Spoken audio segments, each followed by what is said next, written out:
जय हिंद, वंदे मातरम। साथियों, आज का जो क्लास है वो है अग्निवीर का, और ये प्राचीन इतिहास से संबंधित प्रश्न है।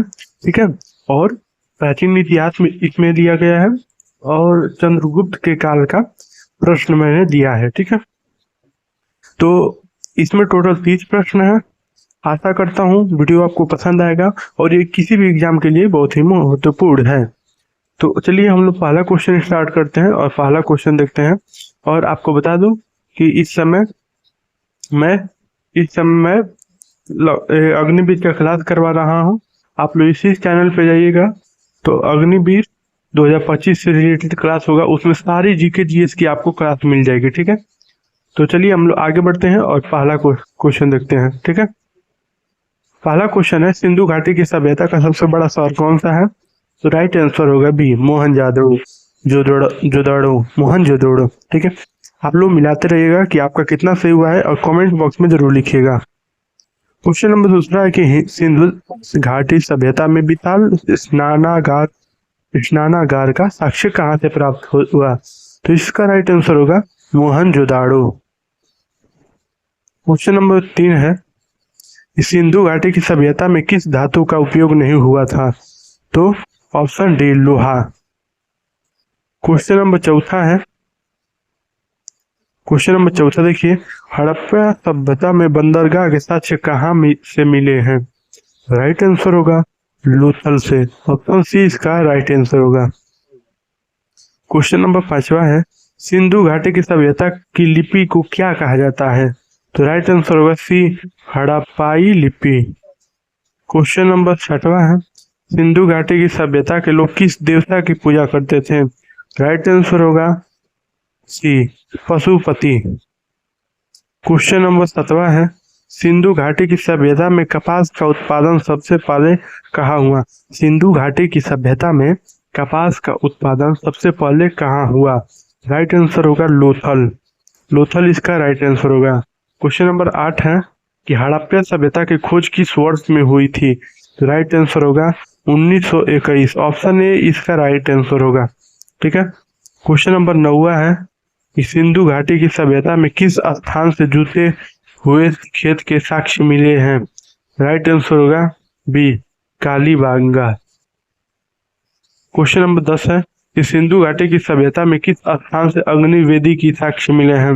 राइट आंसर होगा सी, कालीबंगा। क्वेश्चन नंबर 11 देखिए, वैदिक काल में सबसे महत्वपूर्ण वेद कौन सा था? तो वैदिक काल में सबसे महत्वपूर्ण ऋग्वेद था। ऑप्शन ए इसका राइट आंसर होगा।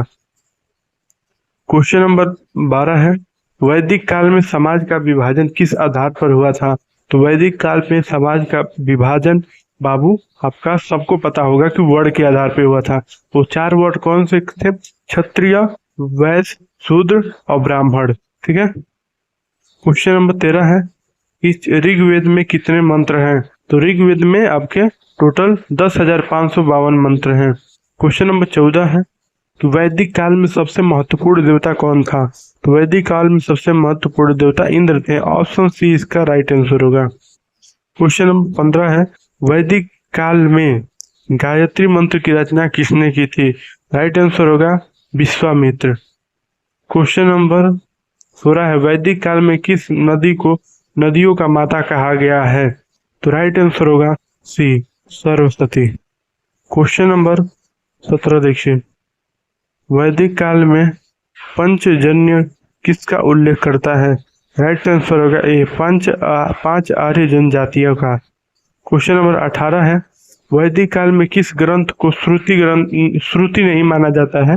तो राइट आंसर होगा इसका पुराण को। ठीक है, क्वेश्चन नंबर 19 है, वैदिक काल में उपनिषद का शाब्दिक अर्थ क्या है? राइट आंसर होगा ए, निकट बैठना। क्वेश्चन नंबर 20 है, वैदिक काल में किस ग्रंथ में सामाजिक व्यवस्था का वर्णन है? तो राइट आंसर होगा बी, ऋग्वेद का। क्वेश्चन नंबर 21 है, मौर्य साम्राज्य के संस्थापक कौन थे? तो मौर्य साम्राज्य के संस्थापक चंद्रगुप्त मौर्य थे। ऑप्शन ए इसका राइट आंसर होगा। क्वेश्चन नंबर 22 है, मौर्य समाज की राजधानी कहाँ थी? तो मौर्य समाज की राजधानी आपका पाटलिपुत्र था। ऑप्शन सी इसका राइट आंसर होगा। 23 देखिए, अर्थशास्त्र पुस्तक के लेखक कौन थे? अर्थशास्त्र पुस्तक के लेखक कौटिल्य थे। ऑप्शन ए इसका राइट आंसर होगा। क्वेश्चन नंबर 24 है, अशोक ने किस युद्ध के बाद बौद्ध धर्म अपनाया? तो इसका राइट आंसर हो जाएगा कलिंग युद्ध, ऑप्शन बी। क्वेश्चन नंबर 25 है, मौर्य साम्राज्य में किस विदेशी यात्री ने भारत की यात्रा की थी? राइट आंसर होगा Megasthenes, option C. Question number 26 है, अशोक के शिलालेखों में किस लिपि का उपयोग हुआ था? तो अशोक के शिलालेखों में ब्राह्मी लिपि का प्रयोग हुआ था। राइट आंसर, इसका राइट आंसर ए होगा। क्वेश्चन नंबर 27 पे आइए, मौर्य साम्राज्य में प्रशासन का प्रमुख आधार क्या था? तो वो केंद्रीयकृत शासन था। क्वेश्चन नंबर 28 है कि गुप्त साम्राज्य को किस काल के रूप में जाना जाता है? तो गुप्त साम्राज्य को स्वर्ण युग के रूप में जाना जाता है। क्वेश्चन नंबर 29 देखिए, गुप्त साम्राज्य के संस्थापक कौन थे? तो राइट आंसर ए होगा श्रीगुप्त। क्वेश्चन नंबर 30 देखिए, क्वेश्चन नंबर 30 है कि गुप्त काल में नवरत्नों का संबंध किस शासक से था? राइट आंसर होगा बी, चंद्रगुप्त द्वितीय। तो ये रहे कुछ 30 प्रश्न। आप लोग कमेंट बॉक्स में जरूर बताइएगा कि आपका कितना सही हुआ है। अगर आप अग्निवीर का तैयारी करना चाहते हैं जीके जीएस, तो इसका क्लास में एक पूरा प्लेलिस्ट बनाया हूँ, जाइए इस चैनल पे प्लेलिस्ट पे जाइएगा, उसमें दिया है अग्निवीर जीके जीएस क्लासेस 2025। उसमें बहुत सारी क्लासेज आपको मिल जाएंगी, आप लोग उसे तैयार कर सकते हैं। तो मिलते हैं अगले वीडियो में, तब तक के लिए जय हिंद, जय भारत, भारत माता की जय।